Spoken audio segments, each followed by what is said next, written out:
জীবনে তো চিনি নেই, পাড়া কয় কিসের। তারা বলে ওরা নানি বাড়ির লোক, নানি বাড়ি থেকে আসছে। এই জীবন আসলে ভালো লাগে না।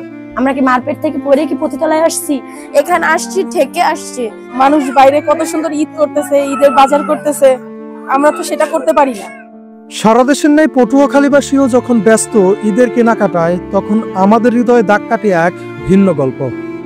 গল্পটি এমন কিছু মানুষদের যাদের আমরা কথিত সভ্য সমাজে মানুষই মনে করি না, অথচ তারাও আমাদের মতোই রক্তমাংসে গড়া মানুষ, এদেশেরই নাগরিক।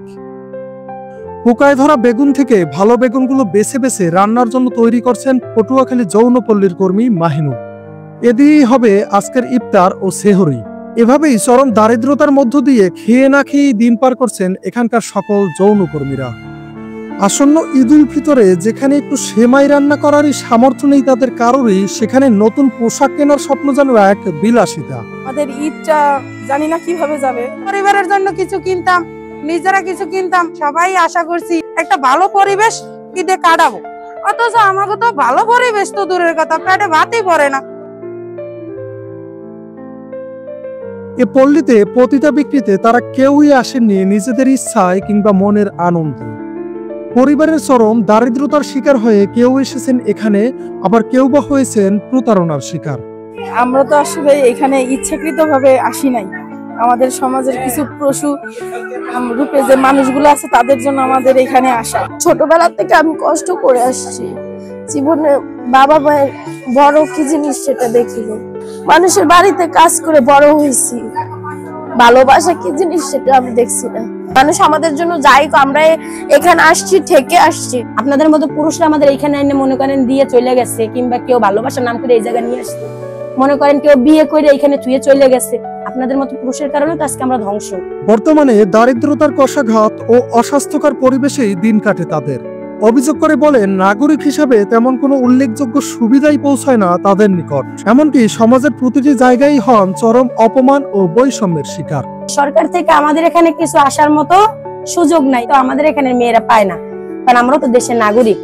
দেশের উপরে মেয়ে আছে, তারা মনে করেন এই যে ঈদ উপলক্ষে তারা সরকারের কাছ থেকে কিছু অনুদান পায় না। হসপিটালে গ্রাহ্য করে না, তারপরে এই যে আপনার চাল টাল আসে, এখানেও আমাদেরকে কোনো গ্রাহ্য করা হয়। রাস্তা ড্রেন করে দেওয়ার কথা ছিল, কিন্তু আমাদের রাস্তার ড্রেনটা কিন্তু করে দেয় নাই। বাইরে উন্নত করছে, কিন্তু আমাদের ভিতরে বর্ষা নামলে আমরা পানির চোটে মাঝে সমান পানি হয়। এই পানির কারণে আমরা চলতে ফিরতে পারি না। আমাদের এখানে কোনো মানুষজন আসে না। যে একটা মেয়ে অসুস্থ, তার একটা ট্রিটমেন্ট ভালোভাবে করবে, সেইটা করে না। তারা বলে ওরা নানি বাড়ির লোক, নানি বাড়ি থেকে আসছে। আমাদের বাচ্চা কাচ্চা স্কুলে গেল অনেক ধরনের কথাবার্তা বলে। আমরা তো সমাজে অবহেলিত, বুঝেন নাই? আমরা কি মারপেট থেকে পড়ে কি পতিতলায় আসছি? সমাজে আমরা অবহেলিত হয়েছে কেন? আপনাদের মতো পুরুষের কারণেই তো আজকে আমরা অবহেলিত।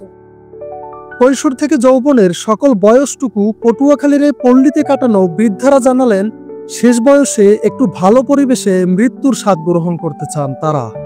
এমন অভিশপ্ত জীবন থেকে মুক্তি পেতে সরকারি সহযোগিতায় তাদের পুনর্বাসনের দাবিও জানান কেউ কেউ। সরকার এরকম আবেদন করছি, স্যার আমাকে জায়গা দেন, আমরা জায়গা মাথাটা গুজাইয়ে রাখতে একটু কাজ বা শাক পাতা তরুলতা বাতারা বিক্রি করে পেট দিই, গুঁড়ো করাও মানুষ করে বিয়ে দিই। বাবা চাই মানুষের বাড়ি ভাড়াদের সঙ্গে নামাই দেয়। যদি আমাদেরকে একটু হেল্প করে, আমাদের দিকে একটু তাকায়, তাহলে আমরা বাকি জীবনটা আমাদের আল্লাহর রহমতে ভালো যাবে। অন্য 10টি পরিবারের মতো এখানকার নারীরাও স্বপ্ন দেখেন ঈদের দিনে সেমাই পায়েস রান্নার, নতুন পোশাকে ঈদ আনন্দ উপভোগের, কিন্তু তাদের স্বপ্ন যেন প্রতিবার অধরাই রয়ে যায়। যদি সহযোগিতা পাইতাম তাহলে পরিবারের জন্য কিছু কিনতাম, নিজেরা কিছু কিনতাম, সবাই এক সুখে শান্তিতে ঈদ কাটাইতে পারতাম। আমাদের নিজেদের বাচ্চারাই আমাদের দ্বারা জামা কাপড় চাই, কিন্তু আমরা তো নিজেরাই কিনতে পারি না, তাহলে বাচ্চাদের কিভাবে দেব? ঈদের আনন্দ যখন ছড়িয়ে পড়ছে দেশের সর্বত্র, তখন কিনে মেলান পটুয়াখালীর যৌনকর্মীদের মুখ। তারা কোথাও পাচ্ছেন না কোনো প্রকার আর্থিক সহযোগিতা, তাই তারা প্রত্যাশা করেন সরকারি সহযোগিতা। শোয়েব মাকসুদ, নূর নবী, পটুয়াখালী নিউজ।